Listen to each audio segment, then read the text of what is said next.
So the format tonight is we're doing the trustees first, the mayor's second, and the councillors last. And there will be a 3-minute opening from each candidate. Then we will go through the questions that were put together by MAVA, the Mount Albert Village Association, in the order they were given to me. And then each candidate will answer, and it'll be for 1 minute, and there'll be a 1-minute rebuttal. And then everyone will get a 2-minute opportunity to do a close before we move on. If I can have everybody's attention, we're going to start with the opening introductory remarks. Good evening. My name is Scott Crone, and I would like to be a new voice on East Gwillimbury Council. You know, I love this town. I've lived here most of my life. In fact, the Crone family has lived here for 6 generations. You could say that Mount Albert is in my DNA. I get excited about helping people. When the TD Bank, over a year ago, decided that they were going to pull out, I got involved to solve the problem. Now, I've had 20 years of corporate job experience in problem solving, and I was glad to put it to use for this town. And today, we have the Duca Credit Union as a new addition, a great addition to this community. And I am proud to have played some small role in getting them here. Now, about me, I grew up on a farm, and I went to Mount Albert Public School. Later on, my folks, Maureen and Ruby Crone, would start the Mount Albert Bakery. I spent my formative years there learning about small business and getting involved with the community. I would work at the family business while earning my degree at York University. For the past 20 years, I have worked in the insurance industry. And I started at the bottom, and I worked my way up to vice president. In my corporate experience, I have managed multi-million-dollar budgets. And as a member of the executive team, I was responsible for the stewardship of nearly $500 million in capital and assets. And I firmly believe that this corporate experience uniquely qualifies me to look after your tax dollars. I now work as a consultant for the insurance and financial services industry, but I've been blessed to have a diverse range of experience. But between it all, I've worked from Main Street to Bay Street, but I've always been proud to call Mount Albert home.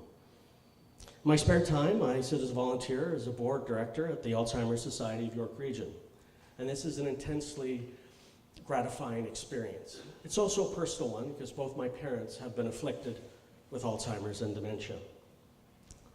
I live in Mount Albert and am happily married to my wife, Selena. We have a daughter, Kayla, and 2 dogs named Buttercup and Sherlock. I've been knocking on doors for, well, since mid-August. And if I haven't knocked on your door, I probably knocked on your neighbor's door.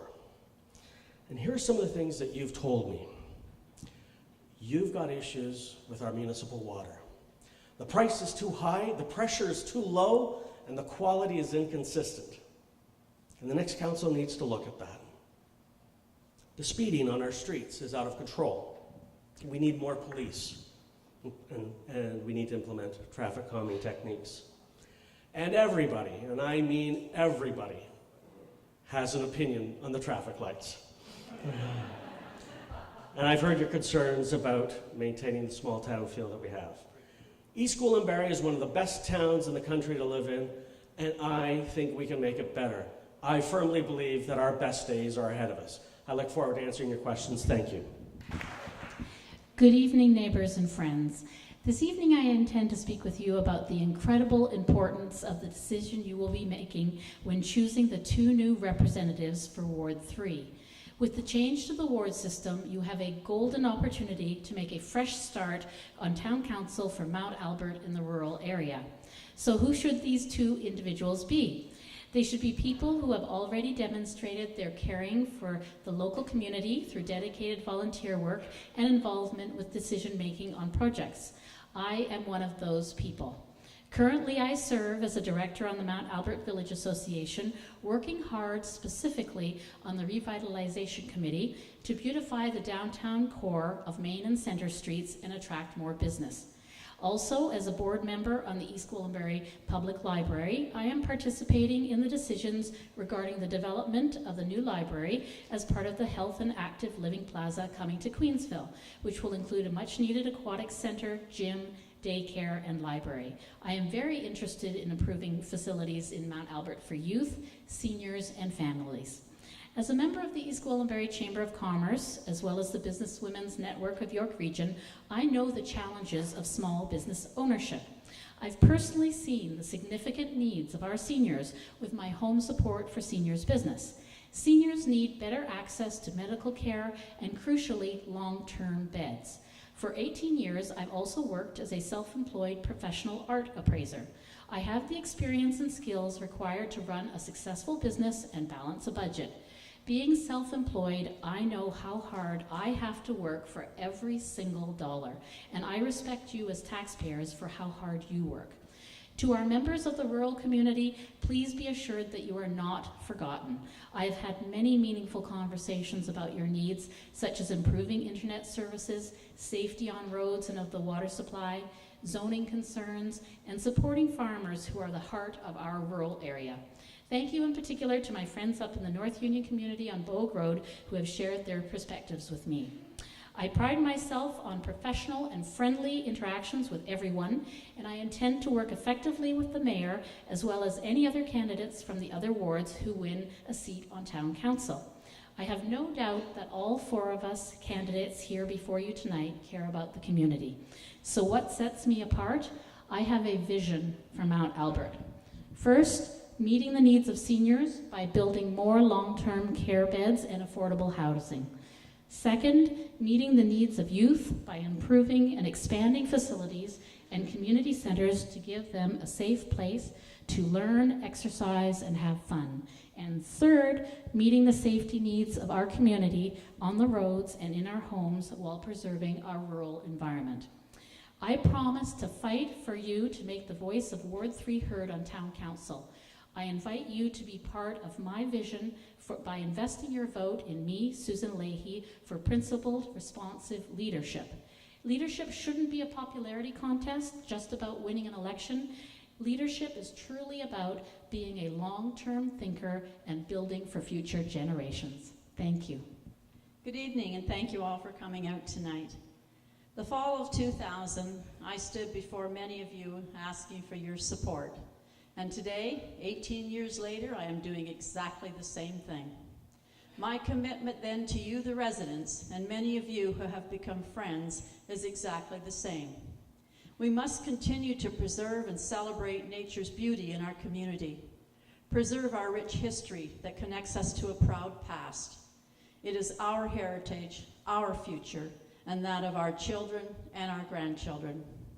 Speeding continues to be an issue throughout our municipality and needs to be addressed. Unfortunately, it is you, our residents, who are speeding. And we need to find solutions to stop this before a tragedy happens. As a member of 2 police committees, I'm able to work closely with the police, and the latter part of August, I was able to have them do a blitz on our streets, and as a result, a number of tickets were given out. Town staff is also working on solutions to stop the speeding. Slowing down these residents is a must, and it must happen. Rural area residents suffer from slow and sometimes no internet services. The cost to our residents for these services that do not allow them to enjoy are in some cases outrageous. This situation needs to be addressed today, not years down the road. Residents are showing more interest in what is happening in our municipality, and I believe that it is time for Council to reconsider the scheduling of our meetings to allow for more residents' attendance and input. Development, we all know, is rampant throughout our communities, and as we know, this is not going to stop anytime soon. But our rural farms being sold to developers are being left to crumble and fall down, or the potential to become fire hazards. These buildings have to be taken care of, protect our environment. And the fact that East Gwillimbury had the highest total loss at 257.33 hectares of wetland lost in the watershed from 2013 to 2016 is very disturbing to me, and this should not be happening. So why vote for me?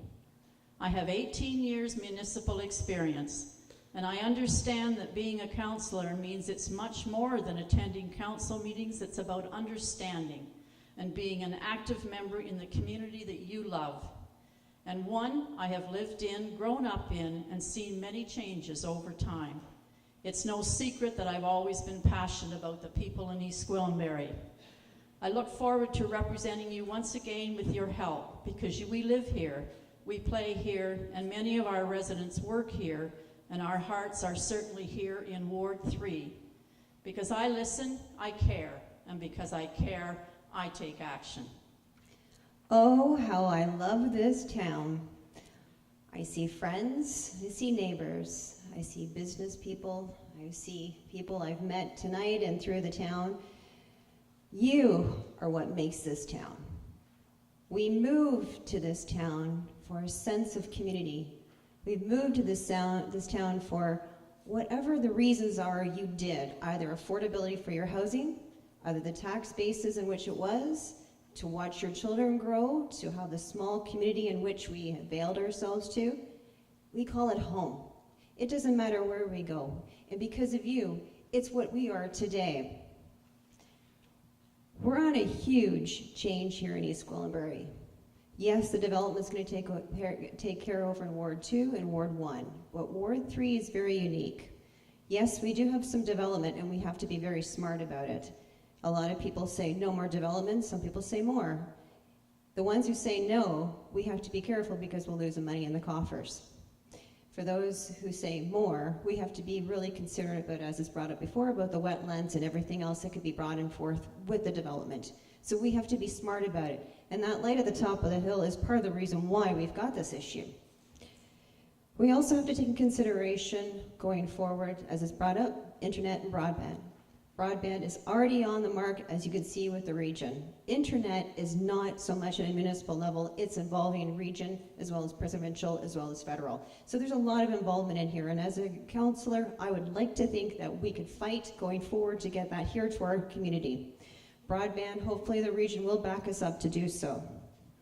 With the downtown revitalization, I am on the Heritage Advisory Committee. As a funeral director within the area, I've been involved with every possibly aspect within this community. I know what's going on, and as a member of the advisory committee, we have been trying to get grants in order to go forward so that way the downtown can get the revitalization. But unfortunately, sometimes when you bring things to council, it gets pushed down, or there's other things that are a little bit more important for the downtown with the funds from the town. Thankfully, we'll look forward to going to grants within the province and other things like that too in order for us to have the revitalization. Transportation seems to be a big issue as well too. I believe that the YRT now has a dial-a-ride. I don't think any of us are too happy with it. It has been statistically proven that in rural areas such as ourselves, urban transportation does not work. I'd like to bring forward the idea of possibly going towards the region and bringing forward maybe Uber or a private taxi company, so that way we can have delivery to our citizens directly to the place by subsidizing it through our taxes. I'm here, folks, to ensure that we're looking after the basics. That's your taxes, your roads, your waters, your waste, your parks, your recreational provisions. I'm here for the present, I'm here for the future, I'm here for you. Thank you. Question number 1. What is your top priority for Ward 3, and how will you specifically accomplish it if elected? My top priority, from what I hear from everybody within the areas that I've been going to, is the development. There is no other way about it. And there's a lot of people that want high density, and there's other people that want lower density. I think that it's an issue that we have to take in consideration of going forward, what would be best for our town. Right now, the development is going to be focused more on Ward 2 and Ward 1, but with that, our services will be delivered more so there. So, and that's coupled with our taxes. So I'm kind of focused on those two things going forward to ensure that we will have the quality of life going forward with the development that will be minimal within the community and keeping our taxes to a minimum. Thank you. The amount of development that East Gwillimbury has to have over the years has been decided by the province. And this has been decided many years ago. So we are in a case that we really do not have the ability to say, well, we're not going to put those 1,000 homes in because the province has said that that's what we're going to do. Now, my concern right now is the traffic. I am so worried that there are some people or some children that are going to be hurt, some other tragic accidents that could happen if we do not somehow get our speed limits down, that people travel the way they should be traveling when they're going through the roads. My top priority is to improve the community services for seniors and families and youth alike. I think that there's lots of potential in Mount Albert to extend, renovate, and improve the services and the facilities such as this community center so that we can have a place for youth to grow in and to participate in programming and activities, as well as seniors. And I am intimately involved with the seniors because of my business Home Support for Seniors, and so I know that there is a desperate need for long-term care bed facilities and as well as better access to healthcare facilities. So my top priority is improving the community services delivered here to Mount Albert in the rural area. Thank you. Just for people in the back, I am standing up. For me, my top priority is, and I have to side with Kathy, it's community safety. We have a traffic issue in this town. We love the speed.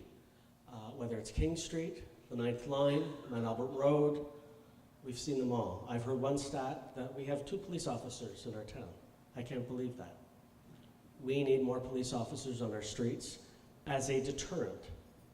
Because study after study shows the more police officers you have in the vicinity, the lower the crime rate drops.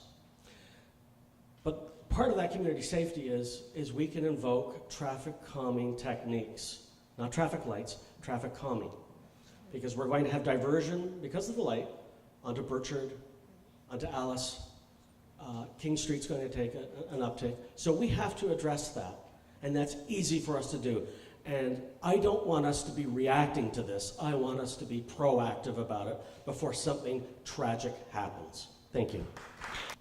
I agree totally on the traffic issue because that's part of the development issue. However, seeing that, getting more police into this area is going to be virtually impossible because everything we do on a daily basis, either eat, purchase, water, it's all on data. YRP, until there is a situation that we have to do this, we'll only have police in this area. Saying that this is an educational measure that we have to take out into the community in which the municipality and the council should do so. In order to do that, we should actually put some sort of leaflets out or have crosswalks in order to stop have traffic measures as well too. And if you've been on the north end of Newmarket, you'll also see those little signs that can be moved. Those are traffic calming options.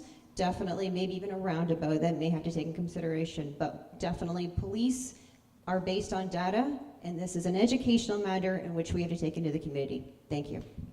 I'm sorry, with all due respect, Melody, you and I, we agree on many things. This is one area where I think we have to disagree.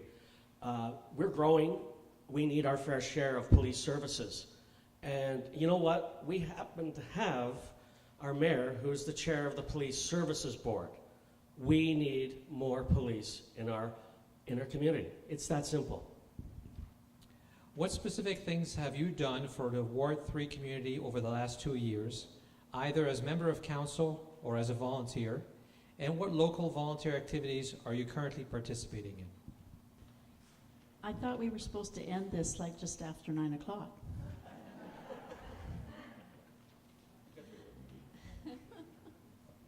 Okay.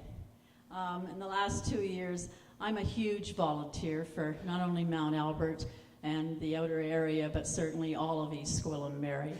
I am president of the local Legion. I work in I sit on 2 police committees, and I go out and I've done the walk for the police officers that have been killed in the line of duty. And I'm sorry, what was the last part of the question? What local volunteer activities are you participating, or what have you done for the Ward 3 community over the last 2 years, either as council, volunteer, or local volunteer? Okay, well, I haven't sat on council for the last 2 years, but I'm still active in every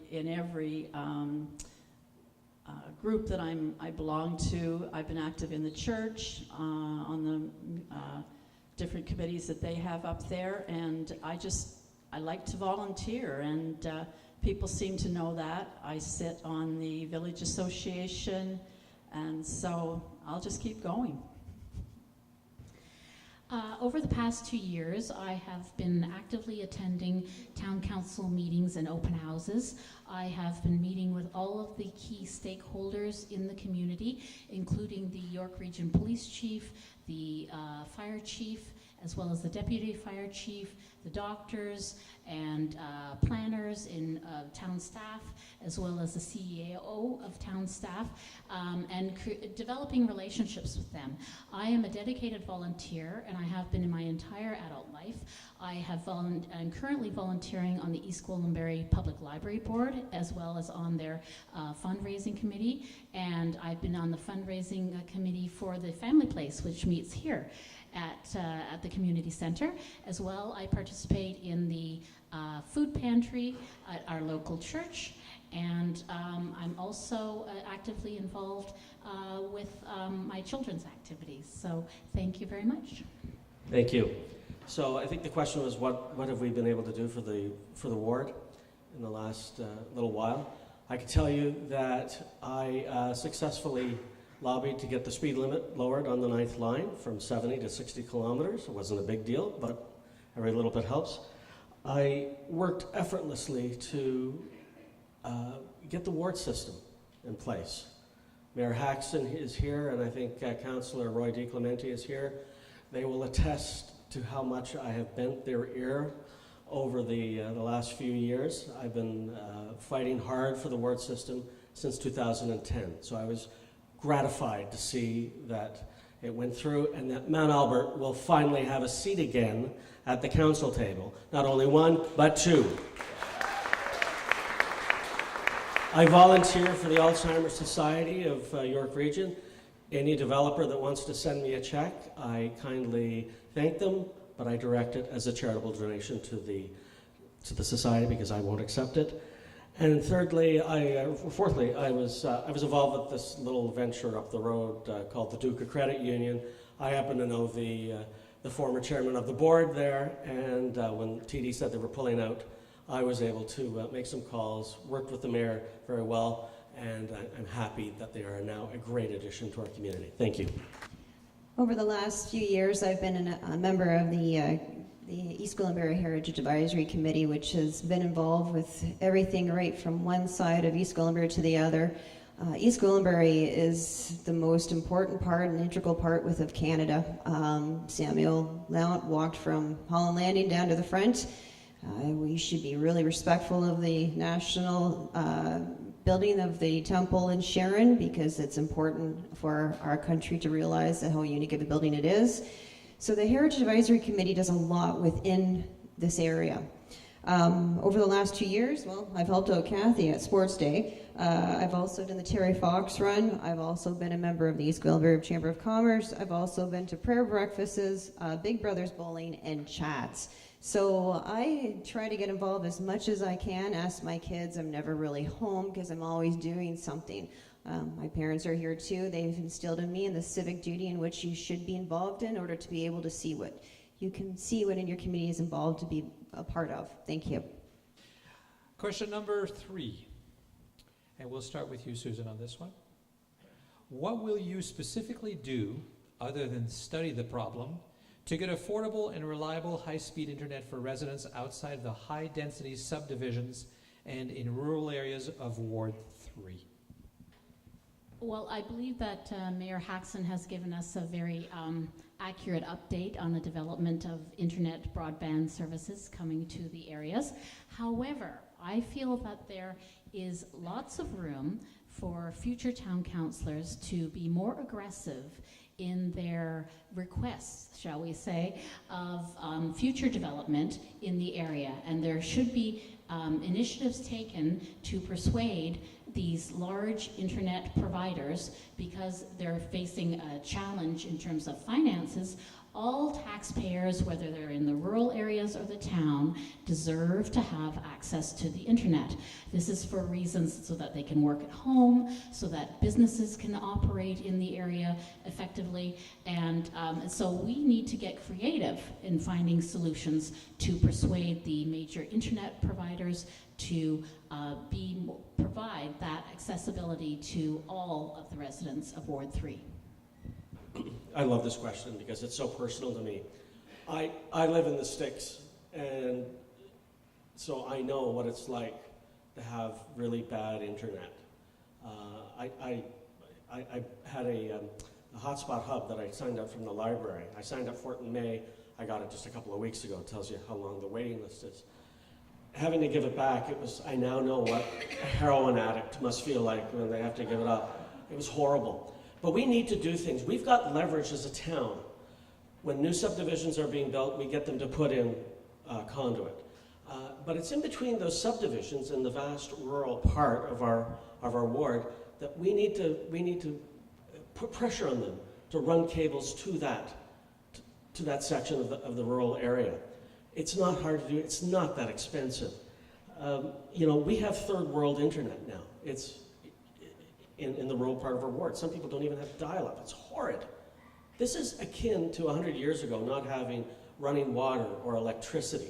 This is a necessary piece of infrastructure. And we can lobby the CRTC because we are not getting our fair share. The internet providers will give you fixed internet. And if they can't offer it there, they will gladly sell you wireless at a widely inflated rate. I think they should offer the same rate that they do for the fixed internet. Thank you. I've already brought this up in my original speech. It's not just at the municipal level. It's with the region, it's with the province, it's with a possible involvement of federal, as Scott just brought up, the CRTC. I'm going to be honest, I live right across the road and I drop internet. So the rule, you get it just as much as I do here. And it's an issue. There's no doubt about it. But Wichita-Stouffville doesn't even have it either. So if our neighbor to the south doesn't have broadband and internet, we're not going to get that much quicker until we start pushing the region. And the region is the one we really have to go after because they're the ones who mandate our infrastructure more so than what we do. And of course, hopefully we can get some monies from the province. And now that we have a lady that's in power here that's going to hopefully push a little bit more, we can hopefully get some internet here as well too. Thank you. I know that many of you that are here are on Facebook, and I read all the time, is your internet down? Ours is terrible. We can't get anything tonight. And these are people that live right within Mount Albert, so it's just not in the outer areas that we're having this problem with. I am working with a lady right now that lives on one of our rural areas, and she has given me a list of who she gets her service from and how much it's costing her a month. And so we're hoping that once she can set up this meeting, I will be meeting with her and to see if we can come up with some ideas, but definitely the CRTC has got to get involved in this, and going to the region, like was just said, then that's our best bet at this time, I believe. Question number 4, we'll start with you, Scott, on this one. East Gwillimbury councillors are making more than councillors from similar-sized municipalities, and council has chosen to wait until after election to tackle this. How will you plan to address this disparity? Thank you. It's for me, it's just so absolutely foreign that I would be voting on my own pay. I have never been in a situation, even as an executive, to set my own pay. This, in my opinion, it's an inherent conflict of interest, and it should be arm's length from us. And I would, and we had the town staff making recommendations on on the pay for compensation for councillors, and that was inappropriate for them to be doing that. You know, can you imagine being put in a position of deciding what your boss would get paid? I mean, it might be wild, but you don't do it. It's inappropriate.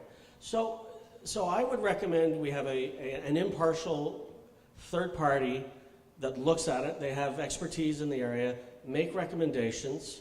If it's lower, I don't have an issue with that. I'm not doing this for the money. And you know what? We go along with that. You know, the honor is to serve, not to be paid. So I would recommend an impartial third body to deal with it. I don't want to touch it. As many of you may have heard me before, my mother is a councillor, not in this area, but I do know what's involved in a council job. There's a lot of traveling. There's a lot of things that have to be done on their behalf in order to be able to be here for you. So the $45,000 that was negated, somewhere along the line in GTA, someone had to break that ceiling. It's us. It's going to come. It was going to come.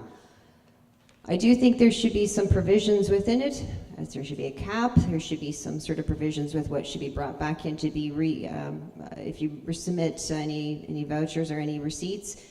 But for the $45,000, for what I know, for watching my mother do what she does for her council, there's a lot involved, and it's not just in your area. You're on call 24/7. You're here to serve.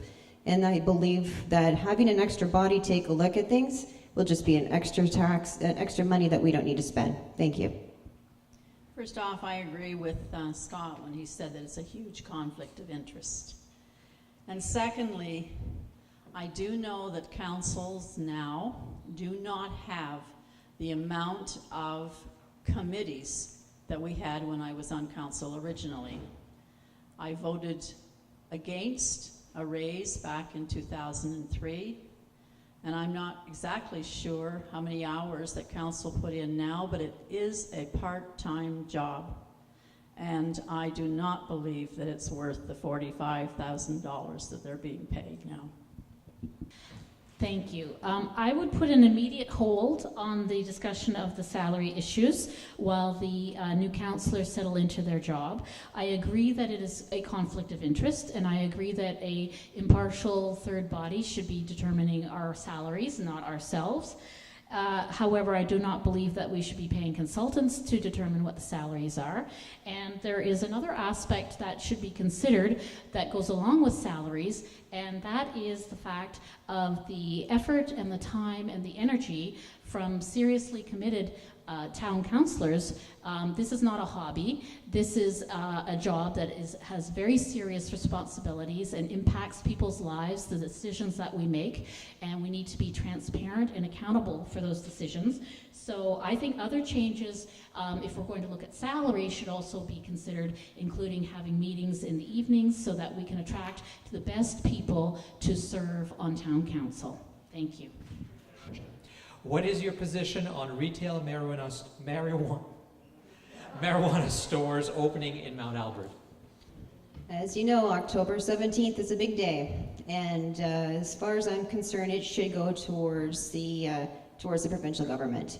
I think we should opt out, as Mayor Haxton said. I think the reasons I believe would be best from what I've read, that this is delivered directly to the person that has asked for it online. So it's safely delivered to that person directly. They can't just leave it in a mailbox. It's delivered to that person.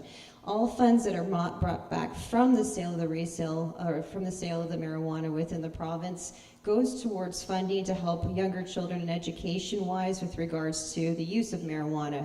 So until there's a bit more education that's brought into it, I think it should be left in the province. And for the mom and pop stores, eventually that would probably come down the line, but for right now it should stay with the province. I certainly would not support it in any way.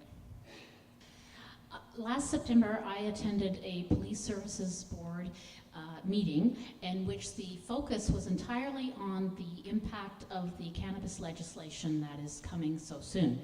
And from that meeting and the police officer that was presenting their studies on the impacts, I learned very quickly that we don't know all of the impacts on the health and on our communities that would be coming with this.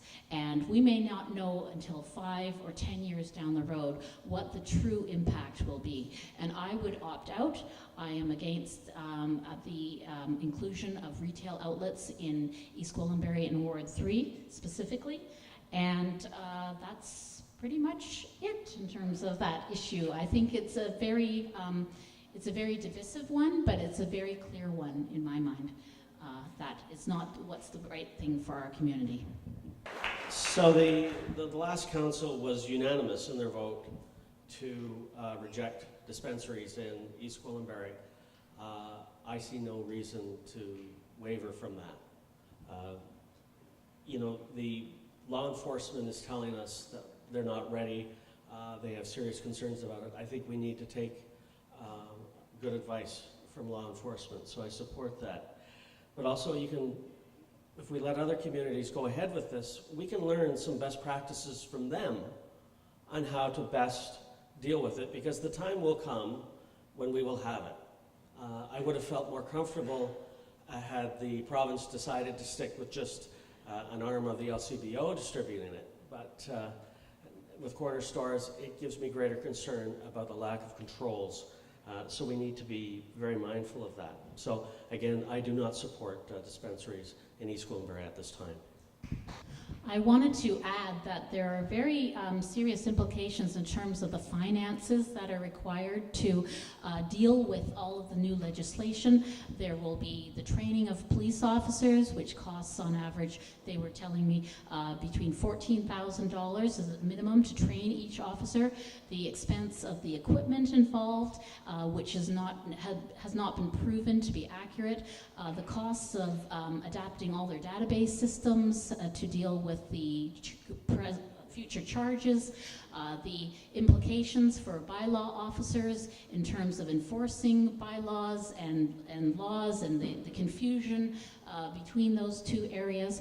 And so if they are required to hire more police officers and train them, the impact will be in the tens of millions of dollars for the York Region Services Police Board. And so that's something that will negatively affect the community in terms of providing police services well trained. Last question. Kathy, we'll be starting with you for answering the question.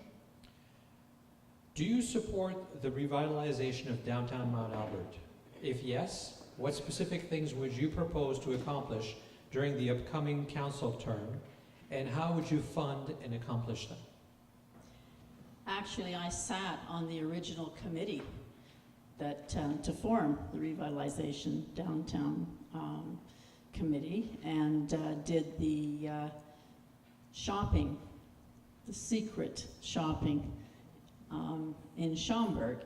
And so yes, I most certainly support it. I think there's many things that we can do to our downtown core that may not be as costly as we think it will be if we get all the owners of the businesses on board with it as well. And so the funds, we'll have to try and work to get those funds, whether it's through fundraising or whether we get the developers that are here in Mount Albert now or in East Gwillimbury in Ward 3 now to help us out and name a bench after them or something like that. But no, I think there's great ideas that we can do to make our downtown core look really, really nice for people to come into our town and think it's a wonderful place to visit. I'm a current member of the Mount Albert Village Association as a director, and I also sit on the revitalization committee. So I'm working very closely with the other members in the town to find ways to beautify our Main Street, as well as improve the numbers of people who are discovering our downtown core. There are many ways to do this. We need to improve the signage on the main arteries, such as Highway 48, to indicate that there are businesses in the downtown core. And we also can work with businesses to and apply for grants so that the businesses and the absentee landlords who own those buildings are invested in beautifying the main street with not just flowers, but improving and attracting small businesses to have a thriving, quaint downtown core for visitors and for locals alike. Thank you. This issue is really important to many of the people that I knocked on doors with. And when I asked the question, they were very supportive of the revitalization. And then I asked them the question, would you support using some of your tax dollars to pay for that? Not one single person said no. They were all incredibly supportive of using some of our tax dollars. So I think that speaks to the community that we have. But for me, the first thing that we have to do, as whether it's a community, the town, the revitalization committee, we need to come up with a vision. What do we want to be? Is it going to be a historical draw? I'm not sure that's the way. Is it a service draw? We're going to have restaurants or places that people want to visit, a destination. It's that vision, and the community has to come up with that vision. And there's federal, provincial money that can be accessed to do that, as Mayor Haxon mentioned earlier. But also I think we can do some municipal matching funds, so that if the property owner wants to invest some money, we will match it up to a certain amount, and it has to meet goals that align with what the revitalization team would like. That's my opinion. As I've mentioned in my first speech with regards to revitalization downtown, there are provisions within the province where you can get a grant to redo your frontage. And this is where everybody needs to be a little bit more educated on this, on the downtown area, to go and get after it. I kind of agree with Scott. If we can help out at the municipal level to match it, that would be awesome. However, I'm going to take a page out of downtown Toronto on Queen Street, as I brought up in one of my debates before. In order to keep those frontages of the stores going all the time, we need to also think about incentives for those owners to keep businesses in there. The big complaint I hear is the overhead, the rent. It's way too much, and we need to have more things downtown Mount Albert for our residents to use. I think we all agree that going to Newmarket, Uxbridge, or Stouffville sometimes is a bit of a pain, but if we can get that sort of rolling with those ideas, I think we could be ahead a bit. Thank you. Having worked on the revitalization committee, I understand that part of the improvements that took place right at the corner of Main and Center Streets actually was partially funded, the landscaping touches, the cobblestone streets, by a grant that the town applied for and received. And I think that we should be building on the momentum of Duca going in and the Lighthouse Cafe, which just opened up a couple of weeks ago, by supporting our local businesses. Okay, we'll now do the 2-minute closing statements, and we'll reverse the order, so Melody will get to go first. Yep. I had to think on there for a minute because I think I divulged everything out of my brain before I got up here. As I said, I'm here for you. This is a town that means a lot to not only myself, but my families, but my friends. I've seen what everyone has done for their businesses to keep it going. My position here is to keep it to the basics, as I said. We moved here for a fundamental reason, our lifestyle, and for a quality of life. And I want to keep that. And as the changes start to grow within this region, in this municipality particularly, we're in for it in this area. We're going to become either more cloistered or we're going to become more developed. And it's a huge change coming forward. I look forward to taking on that challenge. I look forward to hearing from each and every one of you on my campaign trail of how I can help you out. Please support me on October 22nd. I appreciate that. Thank you. Thank you to the Village Association, to all those who helped out putting this meeting together tonight. Council over the years have worked with residents that want the best for their families, their business, and their community. But we need more jobs, more industry, more businesses, low-income housing, and certainly more doctors. I was instrumental in forming a physician recruitment committee a few years ago that is now being dissolved. I will work to reintroduce that committee once again. We need doctors in this ward, and I will work to try and get them here. I will work to get more support for our aging residents. My past experience on council and a lifetime of community involvement and volunteering, I understand the reasons that people love living here and what we need to do to make it better for everyone. We live here, we play here. Our children attend school here. We make and share memories here, and all of us are the community. And for that reason, I want to be your voice on council. Over the past months, while I've been knocking on doors, you have shared your concerns with me. I am an excellent listener, and I have heard loud and clear the community's priorities. Improve transit and high-speed internet services. Revitalize the downtown core and attract new small businesses. Improve safety on our roads and in our rural areas, and champion the needs of seniors and young families with regard to programming and healthcare services, as well as affordable housing. Mount Albert may be small and the rural area not dense in population, but I believe in this village, and that is why I am running to represent you as a town councillor. It is a wonderful place which I choose to live in with my husband and sons, and I want to protect its uniqueness. I have demonstrated through my volunteer work on local boards and committees that I genuinely care and put people first. What you see is what you get. Ward 3 and East Gwillimbury as a whole needs town councillors who aren't afraid to ask the tough questions and make tough decisions. I have met with the key stakeholders in the community, from the fire chief to the York Region Police Chief, the doctors, town staff in planning and finance departments, our local MPP, as well as attended town council meetings and open houses to connect with people.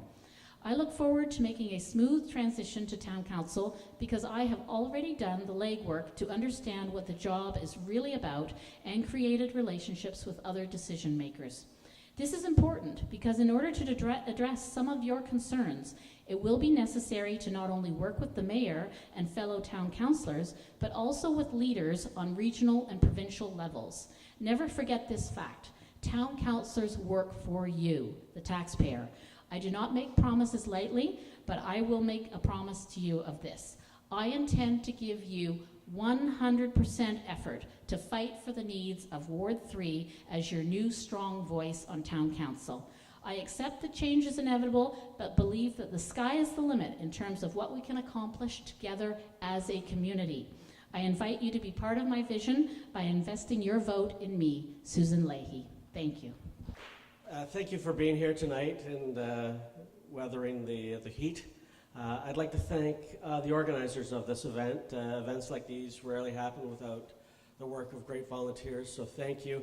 And a special thank you to Stefan for his moderating. Let's give him a hand. He's got the best mustache in the business. And I really want to thank my fellow, I hate calling you opponents, because we've become friends. This has been a very civil campaign, and we've conducted ourselves very well. I don't think we have anything to be embarrassed about. I think we conducted a very good campaign, so thank you very much. So for me, this is an important, possibly historic election. We will be adding 4 new council members that currently do not hold a seat. In all your hands, you hold the pen that will write that history. Think about who you want to be your voice on council. Think about the skill set that each of us would bring to the council table. And consider and think about our past performance. I firmly believe that we need a council that is going to not only empower our town staff, but to deliver their best, but to challenge each other as fellow councillors, because that's what we owe you, the taxpayer. For me, I think there are a few good reasons why I should earn one of your votes for town council. I have the business experience and skills that will transfer easily to the job of councillor. I will be able to hit the ground running. Secondly, this is the largest ward geographically in the town. And we have a large rural section and a town center. I will be a voice for both parts of our ward. And thirdly, I have worked with Mayor Haxon, among others, to get the Duca Credit Union to Mount Albert. And I know together we will be able to deliver more results for Ward 3. And I firmly believe that our best days are ahead of us, but I need your help in making that happen. On October 22nd, you will be electing 2 new members of council for Ward 3. I hope I can earn your support to be one of them. Thank you very much.